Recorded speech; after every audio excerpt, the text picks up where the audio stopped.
सुबह का समय था। गांव नूरपुर की गलियों में हल्की धूप उतर रही थी। मिट्टी की खुशबू हवा में घुली हुई थी। कहीं गायों की घंटियां बज रही थीं, कहीं औरतें कुएं से पानी भर रही थीं। छोटे छोटे कच्चे घरों के बीच एक पुराना सा घर था। वहीं रहती थी 16 साल की आमना। आमना बाकी लड़कियों से बिल्कुल अलग थी। जहां गांव की लड़कियां शादी, कपड़े और मेले की बातें करती थीं, वहीं आमना घंटों किताबों में खोई रहती। उसकी आंखों में सिर्फ एक सपना था, एक दिन डॉक्टर बनना। गांव की प्यारी लड़की आमना का दिल बहुत नरम था। अगर किसी बच्चे को बुखार हो जाए तो वो दौड़कर ठंडा पानी लाती। अगर कोई बूढ़ी दादी गिर जाए तो उसे सहारा देकर घर छोड़ती। पूरा गांव उसे प्यार करता था। एक दिन गांव की बूढ़ी दादी हाजरा भी खांसते हुए बैठी थीं। आमना जल्दी से उनके पास पहुंची। दादी, ये पानी पी लीजिए। हाजरा भी मुस्कुराई। शुक्रिया मेरी बच्ची।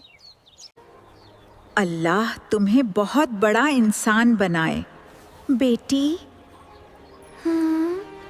दादी, मैं डॉक्टर बनूंगी ना, फिर सबका इलाज करूंगी। अरे दादी कहती है तुम जरूर बनोगी। लेकिन हर सपना इतना आसान नहीं होता। घर के अंदर का तूफान। शाम का समय। घर में चारों भाई बैठे खाना खा रहे थे। अकबर सबसे बड़ा था। उसकी आवाज हमेशा गुस्से से भरी रहती।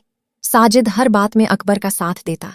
नौमान मजाक उड़ाता रहता और सबसे छोटा फहद बहुत तेज गुस्से वाला था। उसी समय आमना अपने स्कूल बैग से किताब निकालकर पढ़ने लगी। अकबर ने देखते ही गुस्से से थाली रख दी। फिर शुरू हो गई किताबें? आमना डरते हुए बोली, भैया, अगले हफ्ते टेस्ट है। साजिद कौन सा डॉक्टर बनना है इसे? अरे इसकी शादी करा दो, सारे सपने भूल चारों हंसने लगे। सारे सपने आमना की आंखें नीचे झुक गईं, लेकिन उसने हिम्मत करके कहा, सच में डॉक्टर बनना चाहती हूँ। अचानक अकबर जोर से चिल्लाया, लड़कियां डॉक्टर नहीं बनती, घर संभालना सीखो, यही काम आएगा।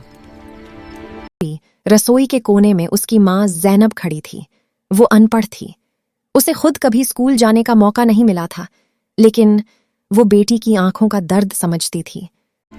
इतना मतदान तो बच्ची का। अकबर तुरंत बोला, अम्मी, आपने ही इसे सिर पर चढ़ाया है। जैनब चुप हो गई, क्योंकि इस घर में उसकी बात सुनने वाला कोई नहीं था।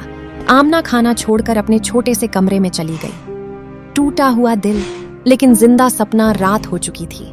घर के सारे लोग सो गए थे। बाहर कुत्तों के भौंकने की आवाजें आ रही थीं। हल्की हवा खिड़की से अंदर आ रही थी। आमना धीरे से उठी। उसने बैग से किताब निकाली और पुरानी लालटेन जला दी। कमरे में हल्की पीली रोशनी फैल गई।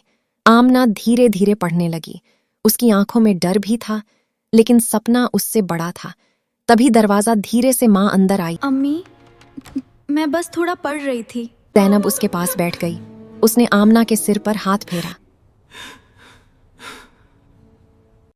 डर मत बेटी। सपने देखने वालों को लोग हमेशा रोकते हैं, लेकिन अगर तुम हार गई ना, तो ये सपना भी मर जाएगा। अम्मी, क्या मैं सच में डॉक्टर बन सकती हूँ? जैनब मुस्कुराई। आंखों में आंसू थे।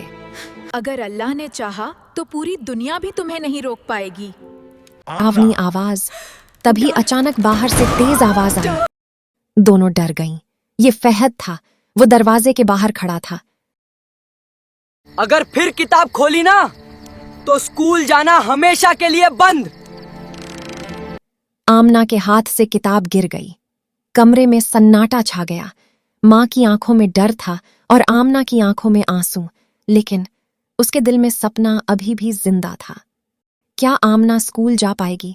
क्या भाई उसकी पढ़ाई छुड़वा देंगे? और कौन बनेगा आमना की जिंदगी का नया सहारा?